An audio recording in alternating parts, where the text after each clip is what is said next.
Hundreds of people watching online, but it's cool. And God just thank you for church family. And man, I don't know what I'd do with that. So I want to pick up a little bit because I felt like I rushed through the last times. If you've ever been in one of my classes, we're going to land on an area tonight that I teach in every one, and called they've actually changed the name of everything.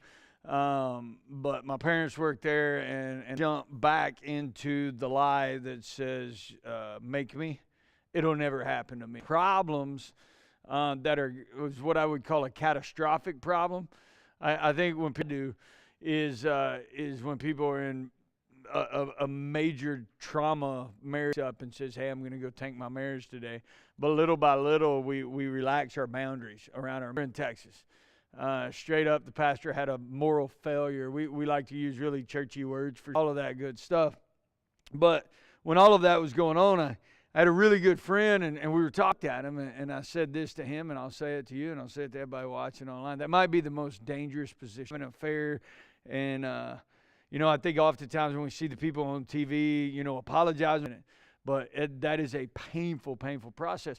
The problem with saying that'll never happen to me, I'm not looking for it, right? If I don't think that there's a threat out there, prowling around, and that word prowling's huge. When you look at a lion and not be seen before they pounce. And I think far too often we say, it won't happen to me. And I think that, right? It's not ever going to happen. And so I just kind of want to talk about that. May open up some scabs, some old wounds, financially. That we've overextended ourselves, and now we're in a situation of having to file a bankruptcy or so stressed out. What were some of your greatest regrets in these categories? And here's why any of these categories, I'm going to do something morally that I regret, but it happened in some capacity. We can learn from them.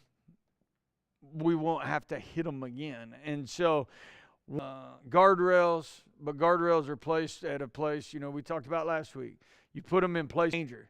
And so when you look back at morally, what are your greatest regrets in the following, or you let down your guard, however you want to look at it. But there was something in each of those regrets, the morality side of it. I don't go anywhere with females by myself. I don't find myself in a building counseling with females. There's things you could put in place morally. So I had a buddy. The world is especially with COVID, everybody's sitting at home with nothing to do. They've got their computers. And so some of the areas, they will present itself as an actual affair. If it's full affair, which we didn't even have that terminology 5 years ago, 10 years ago. But that is, house will feel just as cheated on. They will feel that same pain that if you had a physical. What kind of guardrails do you have around your phone? We talk about some of those being. And they were like, well, your phone's really secure. I'm like, bro, anybody gets on my phone, all they're going to find is CBS. Accountability partner, men in my life that if they ever walk up and say, hand me your phone, I'll hand it to them. Somebody in, Russia, but it's tanking my own marriage, right? And so, gambling problems. People can get in debt, betting on sports, and great boundary. Relationally, I asked this question, there's some relationships you just need to cut away. But there's other relationships you need to, body in this room. But maybe you've got a mother or father-in-law, or you have that. Please don't elbow your spouse in here tonight. But the truth of it is sometimes those can cause well. So, but you may need to put boundaries around. Or you need to put some boundaries if you always go to mom when your parents be like, man, they were so awesome today, right? We don't, right? But what ends up happening, we defined sexual immorality, and here's why I wanted y'all to do this kind of stuff. But sexual immorality, lust, affairs, porn is so prevalent even when they need to define it. Because so let's talk about TV shows. So I've watched CSIs, all that mess. Anyway, there was one, it was called SWAT. TV shows aren't good unless people get shot. That's kind of my opinion. So a lot of action, a lot of things shift in storyline to where one of the law enforcement officers was now in a relationship. So my wife is I'm not the remote control guy. I'm a control freak. My wife, we ended up having to stop watching the show and all that.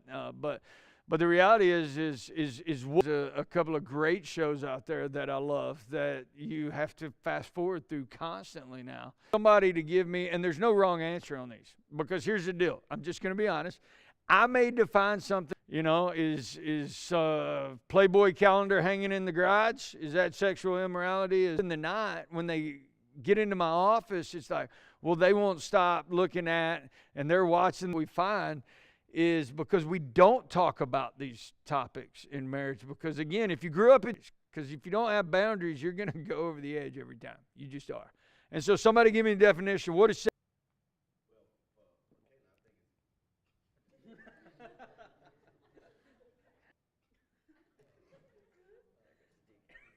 For those watching online, Gary's got some bruised ribs.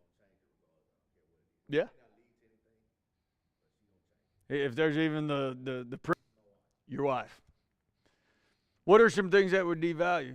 Don't get too personal, but just. Mm-hmm. So for those watching online, he's saying a female that might be more than a friend.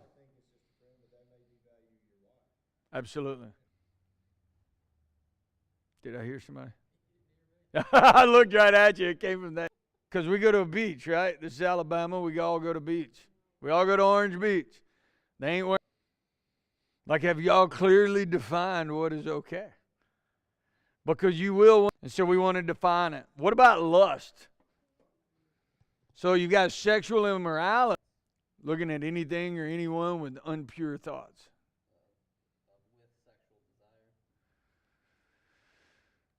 You need to leave no room. Because I think your spouse, you know what? You just look awesome. Or when you're at the quad of a football game and they're walking. I'm in so much trouble for that one, aren't I? Yeah. It's true, though. Oh, my gosh. He didn't know what to think. But anyway, I'll get off of that. Define lust. What is lust? And so we often don't talk about it. But then Jesus makes this statement in the New. You've committed what? Adultery. And that is one of the big 10. And so I grew up, even talking about old school. I remember when I Dream of Jeannie was a big scandal, because it showed her belly button. Jesus raises a standard on this one. So anybody that you look at present themselves as a big deal. And I said it earlier, but Jesus reinforces it. You've committed adultery.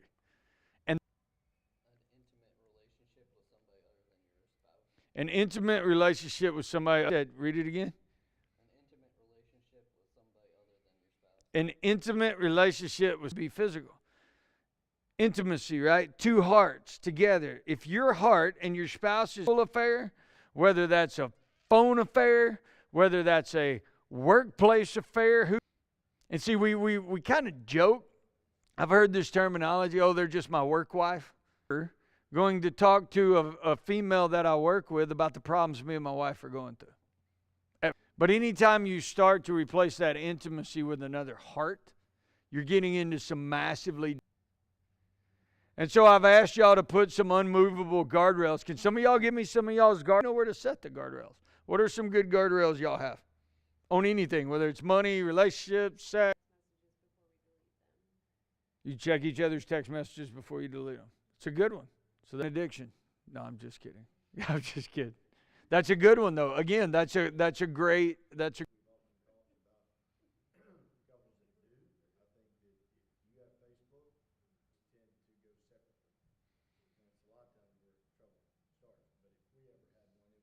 A great statement. We have joint checking accounts, joint mortgages, stuff like that. But for some reason, Facebook, we don't. But that's a great. Whether that be a Facebook or a Twitter or a WhatsApp, your phone. It's great. Anybody got any others you want to share with the group? May help out. Define an idol for me. Right? There's a triangle in there. It is on page. It's got one that's emotionally, physically, but it's talking about how we ought to prioritize is ultimate. But far too often, when you look at priorities, okay, let me ask you this. How many think God in your marriage? That might actually change a lot of hands being raised. And so I'm not going to ask you to do it because it looks unspiritual. It's being the spiritual head of your house. You know, work may get in front of that. And so oftentimes we have to renegotiate. Your kids are not the center of your home. That's not biblical. Helicopter parenting is not biblical. So you have a responsibility, and you have a job, and you have a calling. Getting a divorce, right? Kids should not be the priority. Then what? Then what? Then the kids. Then what? Anything else. And that could change up with anybody. Maybe it's work. And so, what are some idols we can put in our marriage that we may need to remove? Huge one. That is a huge one. If you spend more time on the lake than you do with fishing, can become an idol. Softball can become an idol. Any hobby can become money.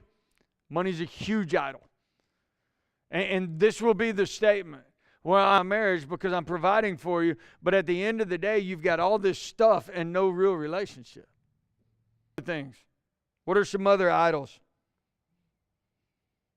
Along with money, how about a job? Marriages is we've placed our job above. And my wife will remind me often, she's like, you'll spend, but when it comes to my spouse, I often don't have any words left because I've used them all at what? Work, right? Or I say, what did I say? And I'm like, oh, God. Hate that question. Hate that question, right?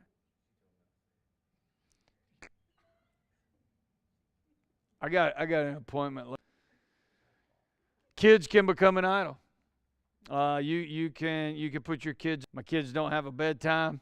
They stay up as late as they want, which means they're sitting right in between me and and everything is about the kid. I'm going to tell you something. If your kid's in your bed, get them out.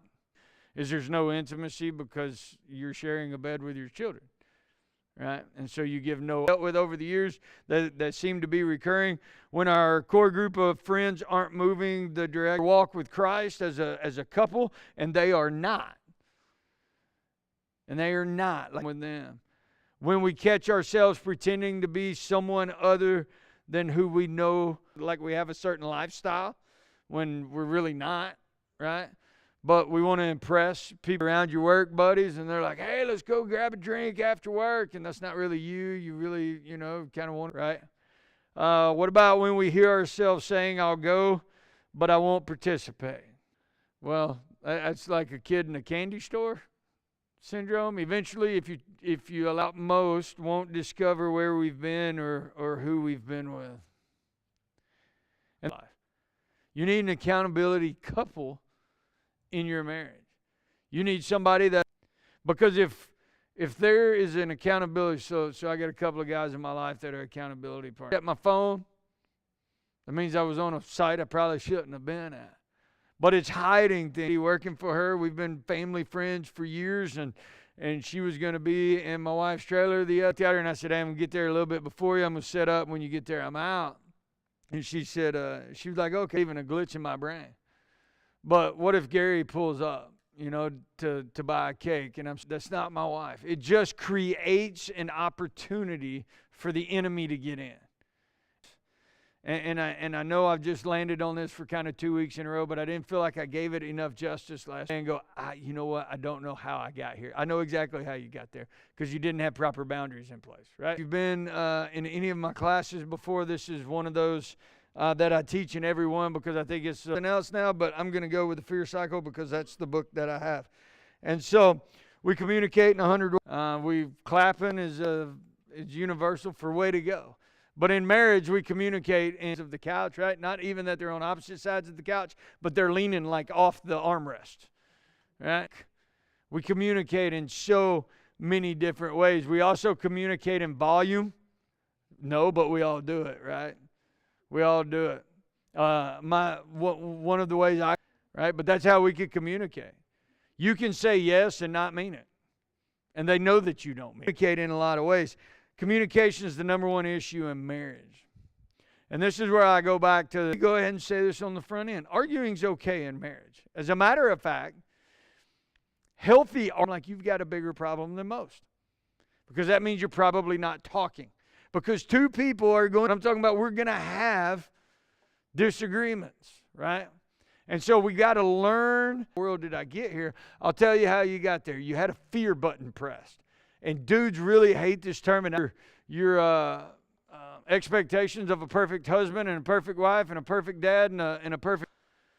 Like one of my biggest fears would be not providing for my family. 2008, I had a baby. We had just had a baby, and the market crashed. I couldn't find a job. Driver you name it, I was just applying for it, right? I had military, I had college, as far as fighting. It was 2008.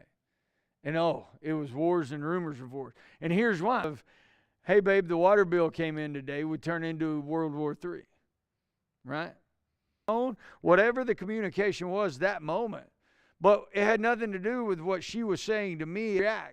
And oftentimes, especially in men, when you get a body language, will go into kind of fight mode, right? And so the way we communicate today. So there's a couple of words up here at the top story in this class. The loaf of bread that almost caused the divorce. Ed's making like some grilled cheese that night and some chili or something. I don't know. But she calls me a button in me because I'm like, she doesn't trust me. What am I, 2? And so because sarcasm, right? And so I was like, no, I'm not 2 years old. I can pick up some loaf of bread. She's like, all right. She says we had about a 20-minute drive to get home, and I always try to get my phone calls. Well, I was on a phone call, and it could have been about fantasy football. I have no idea what I was on the phone with. But I pulled in, and I thought I was doing good because my wife doesn't. So I was pretty proud of myself because I had gotten everything done. I was home on time. My wife says, did you get the bread? Well, because I pushed a button in her when I didn't get the bread. Because basically what I told my didn't get the bread, which she already knew I didn't get the bread because it was a rhetorical question because her love language is, and I'm like, I didn't get the beepity beeping bread, and you could take, when I popped off about not getting the bread, because she didn't do anything wrong. She asked for bread. She asked me for bread 5 times. She even offered a button in me. That button was actually a failure button because my number 2 fear, say, oh my goodness, what am I gonna, and go down this rabbit trail, right? Because failure is a huge thing. So I responded because when you get a button pushed, that's a feeling. It created a feeling. But she felt unworthy, probably, or she felt unloved. The world was more important. And all she did was ask a question. And so when I pushed that button in her, which that point, it is now escalated. That's round 1. Right? Well, because she's now pushed another button. And so I reacted. And that pushed the button in her. I don't know why. Right? Because as I raised my voice, she could have definitely felt invalidated. Right? Because I didn't. So when she reacts, so that's the end of round 2, right? Where you see what this cycle's. How do you stop it at round 1? So in mine and Cassie's situation, think of an argument, not a big one. I don't want y'all going home fighting tonight. I want you to think of an argument. It'll be interesting for y'all to do this exercise. So like for me with this bread, right? I ended up going, right? Ridiculous. And it was literally over an 89-cent loaf, right? So this top one will be me. She says, hey, did you get the bread? So about one of you to pick this top one, okay? I don't care who it is. Guys, take the top one. All right? Biggest fear is. It's not an exact science. Don't spend the next hour and a half. Measure up, huge. Feeling misunderstood, often. Now, the second part is where your spouse, what would be like your second kind of weapon in your arsenal there. Like this one is escalation, right? Because I want to escalate it and I want to get it done and nuke it. Let's get it done, get it over. We'll be fine in 30 minutes. So that would be my second one. My second one would be escalation. And then spouse, because you probably think you do one way, but your spouse will probably tell you, no, you do it this way. Same thing every single time. Okay, so once you've labeled that, right? Because once that button gets pushed, that is where the cycle walks in, and Cassie says, did you get the bread? And it creates a feeling of bread because she needs to cook some grilled cheese, and I forgot it. Healthy Scott would have said, you know what, babe? Oh, my gosh, I am so sorry, right? That's Healthy Scott because I can catch it. Because ultimately, I can't control my spouse. I can only control of it. You have 100% control. You may not have self-control. You react, and you have 100% control over what you say. So healthy you, the first round can happen like that. I can walk in, where's the bread? Boom. Like sarcasm is my first weapon, right? Get to dog your spouse because they dogged you. So you take their fear, I don't know, because I can remember every appointment reacts. Like I said, luckily we have the same first round. Your reaction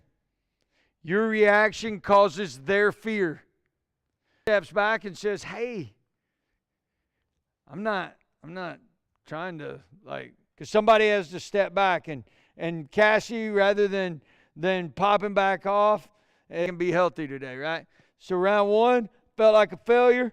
I popped off about the bread. Then that creates another fear in me.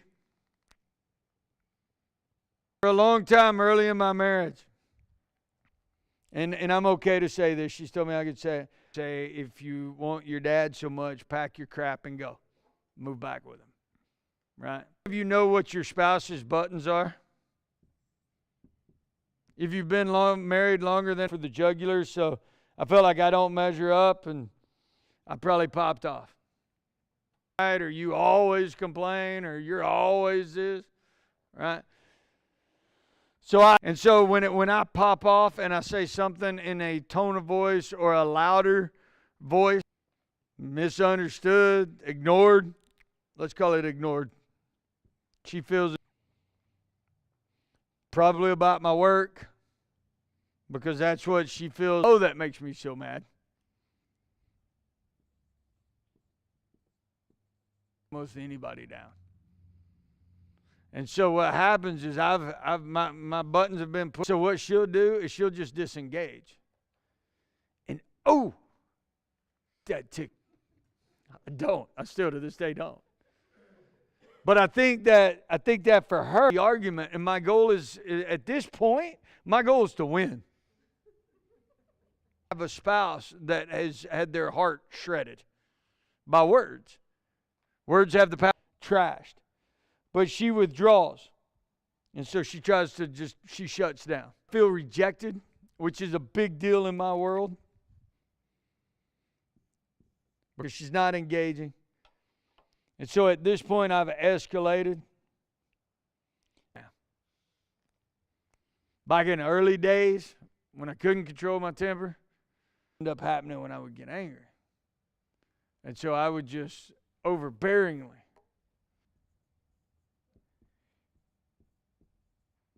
You know what? Pack your crap and go. Women's number one fear is not be left high and dry with kids and with stuff. Moment. But ultimately, if you say this enough, if you reject them enough, changes the way that we're intimate with each other. It changes trust. For a few days, you do that a few times, the expectation is that you're going to leave. And so how do we stop this? Has nothing to do with Cassie. You see, I'm asking Cassie to vow every time. So I have to step back and ask myself, is Cassie making me feel like a failure? Isn't to make me feel good, like a success? I find my success through what? my job to love her. It's my job to care for her. It's my job to validate her. But where does she get her importance? On a yo-yo the rest of your life. Because you will constantly be striving for the validation in your marriage. There's going to come a day when you're going to fail. Your spouse is going to mess up. We have to get to a place when we argue that we argue healthy. Am I talking to her? Is my reaction out of fear? Here's the question. Write it down on your page. My reaction is going to come out of fear, which is sarcasm, or do I? And right now, I'm really sorry, I'm going to go get you some bread. See, that's communicating out of love. Back off, that's 2 sentences, right? At that point, I can continue. Going to be weighed in the balance of eternal courts? No, right? Self-awareness, personal responsibility, because you control what? Don't measure up. Rather than escalate it, I can do a couple of things. Right? So this is what I coach couples on. Like 15 minutes. 15 minutes. And what you don't need, that's not what the 15 minutes is for. You know what that 15 minutes is for? Self-evaluation. But here's what you'll find. 15 minutes, you walk. But we have to give ourselves some space to step back and ask ourselves, is this them about? But most things that this happens with, but that's not what matters. You control. You control. Is to make sure everyone else is healthy. This is going to be a big deal because it's entertaining. So, any questions? I want you guys to go home, and I want y'all to talk about what I want you to do. So y'all wrote 3 words here, right? Mine's failure, I don't measure up, and why is you feeling like a failure of fear? Why is you feeling like you don't measure right? Because there's bitterness, and there's offense, and there's cuts, and there's chinks in the armor, because a lot of answers that go far deeper than a loaf of bread. But this opens up, we're going to talk about one of the most intimate conversations you'll wind up having. Because you might tell them something that you... So I pray over each and every couple this week that you show us areas that we need to... That you'll allow us to have those intimate conversations. While it may be uncertain or may be scary to use in a marriage. And God, I pray that as we move forward and we learn to communicate better, I also want to pray that you show us idols that we've put in our marriage and things that we've put above our midst that we need to improve. We give you all the praise, glory, and honor in Jesus' name. Amen. All right. We have night of worship. And